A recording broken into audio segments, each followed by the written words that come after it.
പിണറായി വിജയന്റെ വീട്ടിലാണ് വീണയും ഉള്ളത്. അത് തന്നെയാണ് അതിലെ ഏറ്റവും പ്രധാനപ്പെട്ട കാര്യം. അതുകൊണ്ടാകാം ഒരുപക്ഷെ ഇവിടെ അന്വേഷണം പിണറായി വിജയനുമായി ബന്ധപ്പെട്ട അദ്ദേഹത്തിന്റെ കുടുംബാംഗങ്ങളുമായി ബന്ധപ്പെട്ട വീണയുമായി ബന്ധപ്പെട്ട ഇടങ്ങളിലൊക്കെ ഇത്തരം ഒരു പരിശോധന വരാൻ കാരണം അതുതന്നെയാകും. ഏതായാലും ഇതുവരെ ഇതിൽ റെയ്ഡിൽ CPM നേതാക്കൾ പ്രതികരിച്ചിട്ട് AK സെന്ററിൽ നിന്ന് 1-1.5 കിലോമീറ്റർ മാത്രം അകലെയാണ് CPMന്റെ പൊളിറ്റ് ബ്യൂറോ അംഗം കൂടിയായ പിണറായി വിജയൻ താമസിക്കുന്നത്.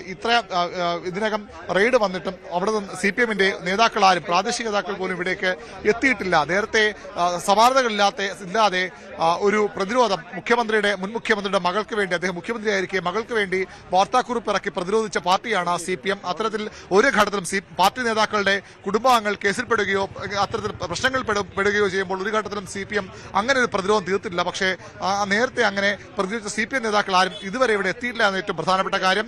CPMന്റെ സംസ്ഥാന സെക്രട്ടേറിയറ്റ് അംഗങ്ങളോ അല്ലെങ്കിൽ ജില്ലാ നേതാക്കളോ ഒന്നും ഇതുവരെ ഇവിടേക്ക് എത്തിയിട്ടില്ല. സ്വാഭാവികമായും പിണറായി വിജയനെ ഉദ്ദേശിച്ചുള്ള കേസാകില്ല എന്നതുകൊണ്ടാകാം അത്തരത്തിൽ CPM ഒരു പ്രവർത്തകരോ നേതാക്കളോ ഇവിടേക്ക് എത്താത്തത്. ഒരുപക്ഷെ അദ്ദേഹത്തിന്റെ മകളുമായി ബന്ധപ്പെട്ട കേസിന്റെ അന്വേഷണമാകാം. അതുകൊണ്ടാകാം CPM അത്തരമൊരു പ്രതിരോധം തീർക്കാൻ എത്താത്തത്. ഏതായാലും നേതാക്കൾ വൈകാതെ എത്താൻ തന്നെയാണ് സാധ്യത. കാരണം CPM ഏറ്റവും പ്രധാനപ്പെട്ട നേതാവാണ്, പൊളിറ്റ് ബ്യൂറോ അംഗമാണ്, പ്രതിപക്ഷ നേതാവാണ്. അത്തരമൊരു നേതാവിന്റെ വീട്ടിൽ ഇത്തരമൊരു അന്വേഷണം, കേന്ദ്ര ഏജൻസികൾ അന്വേഷണം എത്തുമ്പോൾ അത് ഒരു രാഷ്ട്രീയ പകപോക്കലായി തന്നെ കാണുമ്പോൾ അതിനപ്പുറത്തേക്ക് ഇത്തരം കേസുകളിൽ നേരത്തെയൊക്കെ സ്വീകരിച്ചതുപോലെ നിലപാടിലേക്ക് CPM പോകുമോ എന്നാണ് ഇനി അറിയേണ്ടത്. ഏതായാലും അദ്ദേഹം ഇവിടെ ഉണ്ട്. പ്രതിപക്ഷ നേതാവ് പിണറായി വിജയൻ ഇവിടെ വസതിയിലുണ്ട്. അദ്ദേഹം ഉള്ളപ്പോൾ തന്നെയാണ് ഇത്തരമൊരു അന്വേഷണം നടക്കുന്നത്.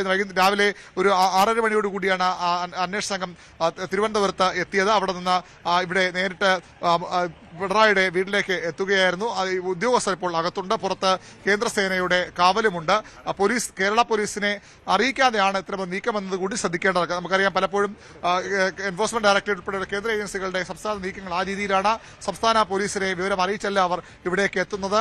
നേരത്തെ അത് ഇടതുപക്ഷം ഭരണത്തിലുള്ളപ്പോഴും അതിനുശേഷവും അത്തരമൊരു നീക്കമല്ല. പോലീസ് ഉദ്യോഗസ്ഥർക്ക് ഇപ്പോൾ മാത്രമാണ് ലോക്കൽ പോലീസ് സ്റ്റേഷനിലെ ഉദ്യോഗസ്ഥർ പോലും ഇവിടേക്ക് ഇപ്പോൾ എത്തുന്നത്.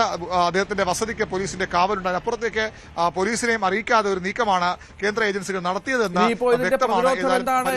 കാത്തിരുന്ന് കാണണം. ഏതായാലും തോറ്റമ്പിയ പാർട്ടിയുടെ നേതാവിനെ പ്രതിരോധിക്കാൻ എത്തുമോ CPM നേതാക്കൾ എന്നതുകൂടി കാത്തിരുന്ന് കാണണം. നമുക്ക് കേരള പോലീസിന്റെ വാഹനങ്ങളുടെ സാന്നിധ്യവും അവിടെ കാണാം. അതിപ്പോ അവർ ഈ റെയ്ഡ് വിവരം അറിഞ്ഞ് എത്തിയതാണ് എന്ന് വേണം മനസ്സിലാക്കാൻ.